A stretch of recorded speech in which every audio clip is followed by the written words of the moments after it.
오늘 예수님의 기도 우리 10번째 시간인가요? 10번째 시간인 것 같습니다. 예수님께서 세례 받으실 때 기도하신 것부터 시작해서 제 십자가 위에서 기도하시는 그런 모습을 우리가 오늘 말씀을 통해서 보게 되는데, 오늘 본문의 예수님의 기도는 예수님이 이 땅에 계실 때 하셨던 거의 마지막 기도죠. 다음 주에 한 번 더 볼 기도, 운명하실 때의 기도 말고는 거의 마지막 기도입니다. 예수님이 십자가에 달리셨을 때 두 가지 기도하셨죠. 금방도 얘기했던 것처럼 하나는 내 영혼을 아버지 손에 부탁하나이다, 이런 기도하셨고, 그리고 오늘 본문의 기도죠. 용서를 비는 기도를 하셨죠. 자, 34절 다시 읽어볼까요? 시작. 이에 예수께서 이르시되 아버지 저들을 사하여 주옵소서, 자기들이 하는 것을 알지 못함이니이다 하시더라. 그들이 술 다어 제비 뽑을세. 아버지 저들을 사하여 주옵소서, 자기들이 하는 것을 알지 못함이니이다. 이렇게 예수님은 십자가 위에서, 사실 십자가에 달린 사람이면 사실 이를 박박 갈고 말이죠, 그래 해야 될 텐데 예수님은 다르게 하셨다는 거죠.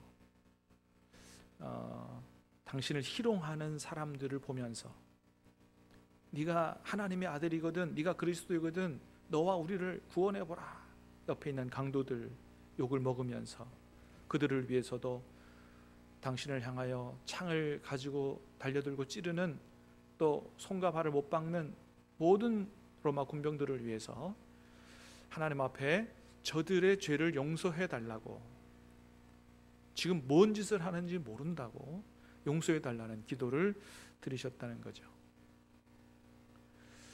예수님은 이전서부터 사실은 용서하는 삶을 살아야 된다 많이 말씀하셨죠. 많이 가르쳐 주셨죠. 대표적인 것이 1만 달란트 비유죠. 1만 달란트 비유. 어떤 사람이 임금에게 1만 달란트의 빚을 졌는데 하여튼 모든 방법을 다 동원해서 갚으라 그랬습니다.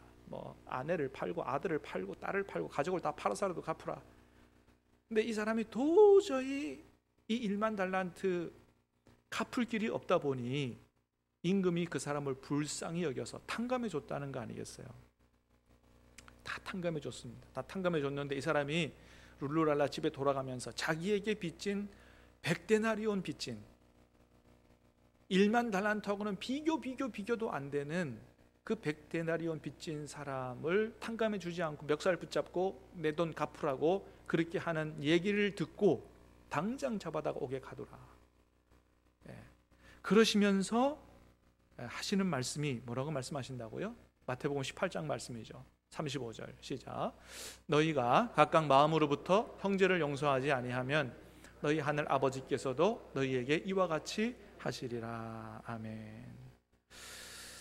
너희가 각각 중심으로 형제를 용서하지 아니하면 내 천부께서도 너희에게 이와 같이 하시리라. 그러니까 1만 달란트의 비유는 딴 나라 사람의 비유가 아니고 하나님과 우리와의 관계 속에 있는 이야기다 이거죠.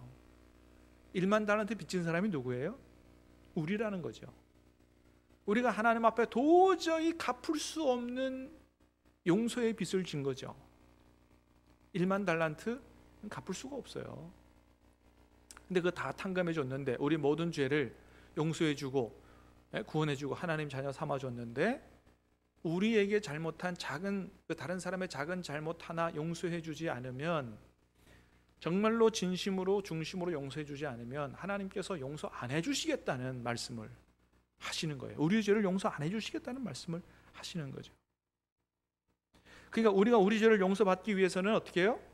반드시 우리가 우리에게 잘못한 사람의 죄를 용서해 주는 게 이게 아주 중요하고도 이게 아주 필수적인 거다라고 하는 거죠.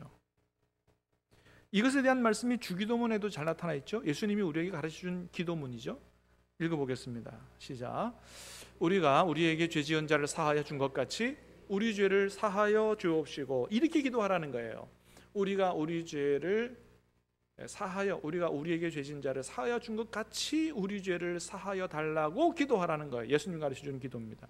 하나님 앞에 우리 죄를 용서받기 위해서 기도할 때 어떻게 하는 게 당연하다고요? 내가 이렇게 다른 나에게 잘못한 사람을 용서해 줬습니다. 나의 죄를 용서해 주십시오 라고 기도하는 게 마땅하다. 다른 사람의 잘못을 용서해 주지 않는 사람은 사실 하나님 앞에 자기 죄를 용서해 달라고 기도할 자격이 없다. 그런 말씀을 하시는 거죠. 주기도문에서 이렇게 가르쳐 주시는 거예요. 너희는 이렇게 기도해야 된다. 자, 이 예수님께서 이 기도를 가르치고 나셔가지고 이 부분에 대해서 마태복음 말씀을 읽어보면요, 보충 설명을 하세요. 이 주기도문을 끝나고 나서 바로 보충 설명. 뭐라고 하시냐면, 주기도문이 마태복음 6장 13절에서 끝납니다. 그 다음에 14절 15절에서 무슨 말씀하시냐면 이런 말씀을 또 하세요. 시작.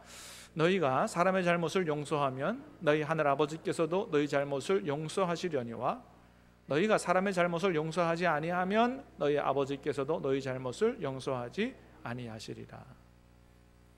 여러분, 사실 여기에 무슨 설명이 필요가 없어요. 그죠? 설명이 필요가 없는 거죠. 우리가 다른 사람 잘못 용서하면 하나님께서 우리 죄를 용서하시고요, 다른 사람 잘못 용서하지 아니하면 하나님 아버지께서 우리 잘못을 용서해 주지 않는다는 거예요. 그러니까 우리가 죄를 용서받으려면 반드시 어떻게 해야 된다고요? 다른 사람들의 잘못을 용서해야 된다. 아주 강력하게 말씀하시는 거죠. 그래야 내 죄를 용서해 달라는 기도가 응답된다. 용서하지 않고 내 죄를 용서해 달라는 그런 회개 기도가 응답이 안 된다는 것입니다. 자, 그런데 여러분, 오늘 우리 예수님의 기도를 보면 예수님께서 저들의 죄를 용서해 달라고 기도하시는데, 이건 뭐 예수님 당신이 죄를 용서받기 위해서, 내 죄를 용서받기 위해서 저들의 죄를 용서해 달라고 기도하시는 게 아니잖아요. 예수님 죄 지은 게 없으신데, 죄 용서받기 위해 한 것도 아닌데 십자가에서 당신을 조롱하고 창으로 찌르고 손과 발에 못 박는 그 사람들의 죄를 용서해 달라고 예수님이 기도하셨다는 것이죠. 근데요, 이 용서 기도가 아주 놀라운 결과를 가져왔다는 거예요. 어떤 결과를 가져왔느냐? 그렇게 다른 사람의 죄를 용서해 달라는 그 예수님의 기도를 들은 옆에 강도 중에 하나가 변화돼서 예수님을 구세주로 인정하고 회개하고 구원받는 역사가 나타났다는 겁니다. 자, 오늘 본문이죠, 그죠? 다시 한번 읽어봅니다. 39절부터 41절까지 시작. 달린 행악자 중 하나는 비방하여 이르되 내가 그리스도가 아니냐, 너와 우리를 구원하라 하되, 하나는 그 사람을 꾸짖어 이르되 내가 동일한 정죄를 받고서도 하나님을 두려워하지 아니하느냐, 우리는 우리가 행한 일에 상당한 보응을 받는 것이니 이에 당연한 하거니와 사람이 옳지 않은 것이 없느니라 하고. 여러분, 옆에 예수님 옆에 달린 강도 중에 하나가 회개하고 예수님을 영접한 이것이 이 예수님의 용서의 기도와 관련이 있다는 겁니다. 왜 그러냐 하면 다른 복음서들을 보면 옆에 예수님 옆에 달린 두 강도가 예수님을 다 욕한다고 돼 있어요. 자, 마태복음 볼까요? 시작. 함께 십자가에 못 박힌 강도들도 이와 같이 욕하더라. 뭐 앞에 있는 내용은 옆에 뭐 서기관과 바리새인들 뭐 이런 사람들이 막 예수님 희롱하는 그런 얘기예요. 그런데 옆에 달린 강도들도 함께 같이 욕을 했다는 거예요. 자, 마가복음 말씀도 볼까요? 한번 시작. 이스라엘의 왕 그리스도가 지금 십자가에서 내려와 우리가 보고 믿게 할지어다 하면 함께 십자가에 못 박힌 자들도 예수를 욕하더라. 그러니까 분명하죠. 예수님과 함께 못 박힌 강도들도 다 예수님을 욕하고 있더라는 거죠. 근데 오늘 누가복음에 보니까 어땠다고요? 옆에 강도들이 달렸는데 하나는 욕하지만 하나는 예수님을 죄 없는 분으로 인정하고 영접하더라, 회개하더라 라고 하는 거죠. 그럼 여러분, 이게 어떻게 되는 겁니까? 마태복음하고 마가복음이 맞는 거예요? 누가복음이 맞는 거예요? 누가복음은 틀린 걸까요? 여러분 마태복음도 맞고 마가복음도 맞고 누가복음도 다 맞는 말씀인 줄로 믿으시길 바랍니다. 그럼 이게 어떻게 된 거예요? 이렇게 된 거죠. 원래는 예수님 옆에 있던 두 강도들이 마태복음과 마가복음의 말씀처럼 서기관과 바리새인들이나 군인들이 희롱한 것처럼 욕하고 희롱한 건 맞아요. 맞는 말씀이에요. 자, 맞는데 그거 이후에 둘 중에 한 사람이 마음의 심령의 변화를 일으켰다는 겁니다. 무슨 사건이 있었길래 이 사람이 심령의 변화를 일으켜 예수님을 영접하는 역사가 일어났던 걸까요? 그 가운데 예수님의 이 기도가 있는 거예요. 아니 보통은 이렇게 십자가에 달려가지고 막 사람들이 희롱하고 그러면 막 이를 갈고 욕을 하고 막 발악을 하고 해야 할 텐데, 예수라고 하는 사람은 십자가에 달려서 오히려 그 사람들을 용서해 달라고 기도하네. 예수님을 향하여 욕하는 자기들을 용서해 달라고 기도한다는 거죠. 그때 한 사람의 마음속에 성령께서 역사하신 거예요. 이야, 이 사람이야말로 정말로 자신이 얘기했던 정말로 하나님의 아들이고 그리스도가 맞구나.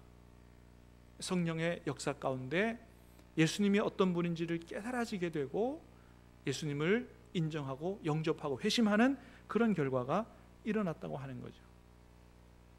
이전까지는 그런 생각 못 해봤어요.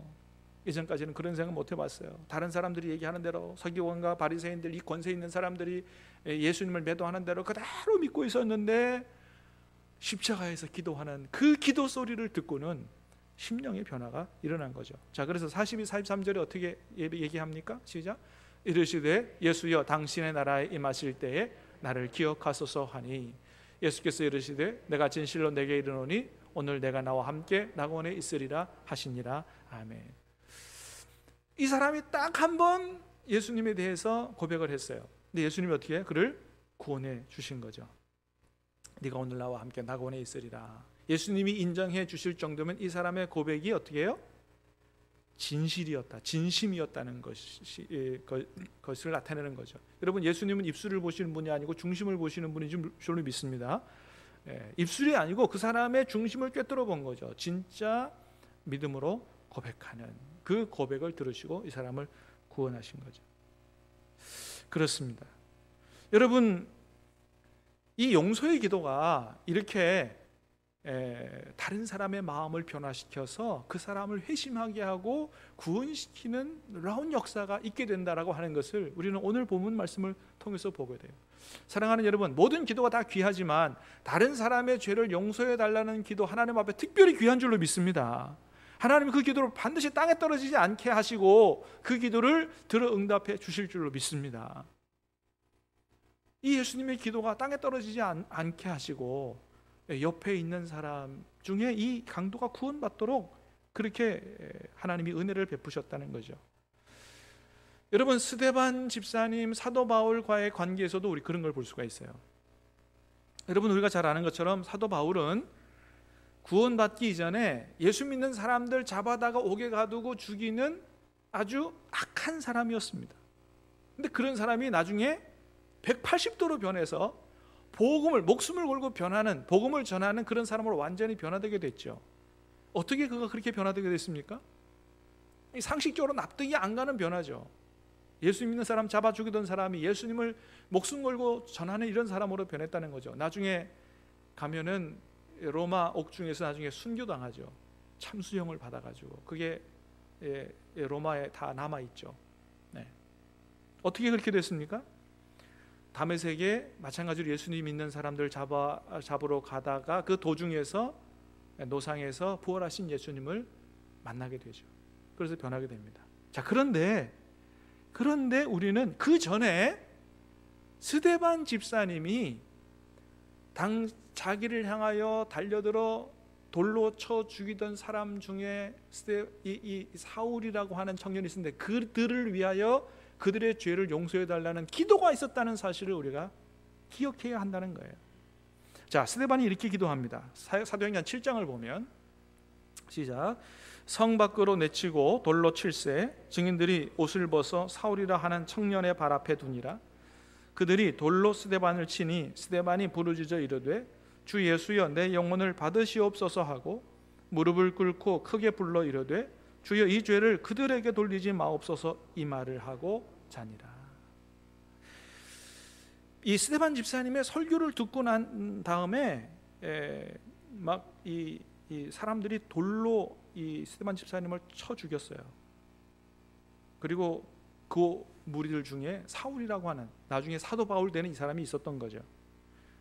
근데 그 사도 바울 앞에서, 그 사울 앞에서, 스데반 죽이는 사울 앞에서 스데반 집사님이 어떻게 기도했다고요? 무릎을 꿇고 크게 소리를 질러서 기도합니다. 주여 이 죄를 그들에게 돌리지 마옵소서. 얼마나 큰 충격이었겠어요.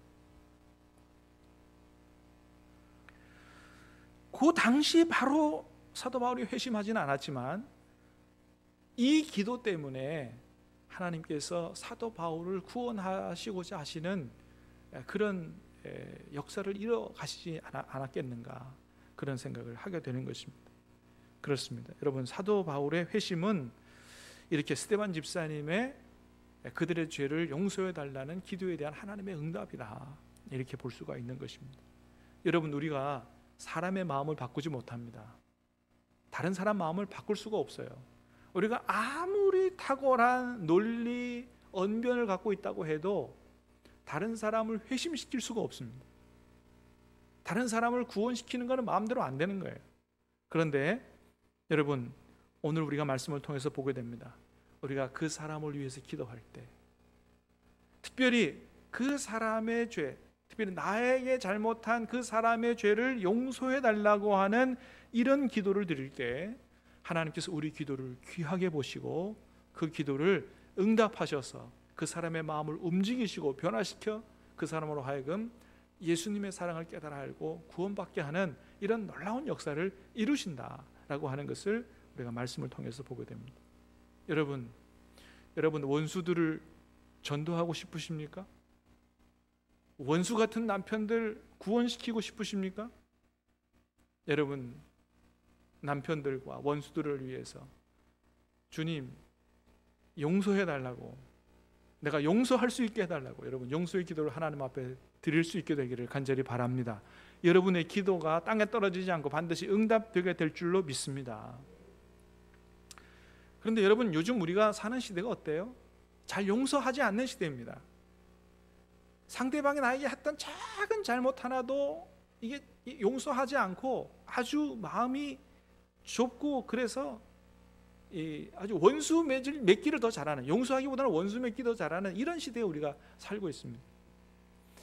디모데후서 3장에 보니까 말세가 되면 그런 시대가 된다고 얘기하고 있습니다. 그죠? 한번 읽어볼까요? 시작. 너는 이것을 알라. 말세에 고통하는 때가 이르러 사람들이 자기를 사랑하며 돈을 사랑하며 자랑하며 교만하며 비방하며 부모를 거역하며 감사하지 아니하며 거룩하지 아니하며 무정하며 원통함을 풀지 아니하며. 말세에 나타나는 증상 중에 하나가 뭐예요? 무정하며 원통함을 풀지 않는 거예요. 좀처럼 굳어진 마음, 닫혀진 마음 풀지 않습니다. 용서 안 하는 거예요. 그걸 그대로 하고 있는 거죠. 그러나 여러분, 우리는 용서해야 될 줄로 믿습니다. 왜요? 우리가 용서받은 사람이기 때문에 그런 거예요. 우리가 용서받은 사람이기 때문에. 우리도 우리 죄 때문에 하나님과 원수가 됐던 사람들이죠. 우리 하나님과 원수였습니다. 그런데 하나님께서 우리 죄를 용서해 주셨기 때문에, 예수님이 우리의 죄를 용서하시기 위해서 십자가에 달리셔서 피 흘려 주셨고 우리의 죄를 우리에게 돌리지 말아달라고 기도해 주셨기 때문에, 그랬기 때문에 그 하나님의 은혜와 그 예수 그리스도의 사랑으로 우리가 구원함을 받게 되고 하나님의 자녀가 되게 된 것이죠. 하나님의 용서하심, 예수님의 대속하시는 은혜가 없었다면 우리가 구원받을 수 없었다라고 하는 것입니다. 여러분, 오늘 우리가 하나님의 자녀가 된 거 용서받았기 때문인 줄로 믿습니까? 그렇다면 용서하라는 거예요. 용서하는 기도를 할 수 있어야 된다는 것입니다. 여러분, 만일 어떤 사람이 우리의 어머니를, 우리의 아내를, 우리의 아들을, 우리의 딸을 죽였다면 그 사람을 용서해달라는 기도를 할 수 있을까요?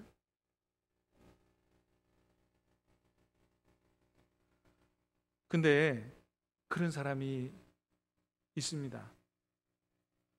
고진영 성도라고 하는 분인데, 고정원이군요. 고정원. 네. 이분은 그 유명한 연쇄살인범 유영철에게 하루아침에 어머니와 아내와 아들을 잃은 사람입니다. 온 가족, 자기만 빼고 온 가족을 다 죽였어요. 유영철 잘 아시죠? 네. 2003년에 가족을 잃고 고통과 슬픔 속에 빠져 살았는데 자기 아내에게 한 약속, 예수님을 믿겠다라고 한 그 약속을 지키기 위해서 2004년에 세례를 받고 예수님을 영접하고 하나님의 자녀가 됐습니다. 하나님의 자녀가 된 이후에 용서하는 마음을 가지고 이 용서하는 기도로 이후에 계속해서 그런 기도로 살아왔다 그래요. 그 사람, 이 유영철을 용서해달라는 기도뿐만 아니고 성경책을 사서 그 옥에다 넣어주고 영치금도 넣어주고. 여러분, 이게 가능합니까? 이게? 예? 이게 사람의 생각으로 가능하지 않죠. 아니, 어머니도 아니고 아내도 아니고 아들, 딸 하나도 아니고 어머니, 아내, 아들까지 다 죽인 이 살인범인데 이 살인범의 죄를 용서해달라는 기도가 어떻게 나오냐는 거예요. 그런데 그 기도를 하고 있다는 거죠. 어떻게 해서 그 기도를 할 수 있습니까? 정말로 이 사람은 그런 믿음을 가진 거죠. 내가 예수님을 영접하고 내 모든 죄를 하나님이 다 용서해 주셨다. 내가 하나님 앞에 죄 용서받았기 때문에 내가 구원받고 하나님의 자녀가 됐다 라는 것을 믿기 때문에 그 믿음으로 유영철의 죄를 용서해 주고자 하는 것입니다. 그 사람의 생명도 중요하다. 그리고 이 사람도 예수님의 사랑을 알고 구원받기를 원한다는 마음을 가지고 용서하는 기도와 용서하는 삶을 살게 된 것이죠. 사랑하는 여러분, 우리도 모든 죄를 하나님 앞에 용서받은 줄로 믿습니다. 하나님의 자녀가 된 줄로 믿습니다. 우리도 이분과 같은 믿음을 가질 수 있게 되기를 주님의 이름으로 축복합니다. 이분이 가진 믿음이 어떤 믿음이에요? 용서받은 믿음이고 용서해야 하는 믿음인 것입니다. 이 사람의 기도를 아직 유영철이라고 하는 사람이 이 사람 기도 때문에 하나님 품으로 돌아오지 않았다고 할지라도 반드시 하나님은 이 기도가 땅에 떨어지지 않고 응답되게 하나님께서 역사하실 줄로 믿습니다. 간절히 바라기는 이 용서의 기도로 우리 주변에 있는 많은 사람들이 예수님의 사랑을 알게 되고 그들이 마음이 변하고 예수님을 영접하고 구원받게 되기를 주님의 이름으로 축복합니다. 우리 같이 찬양하고 기도하겠습니다.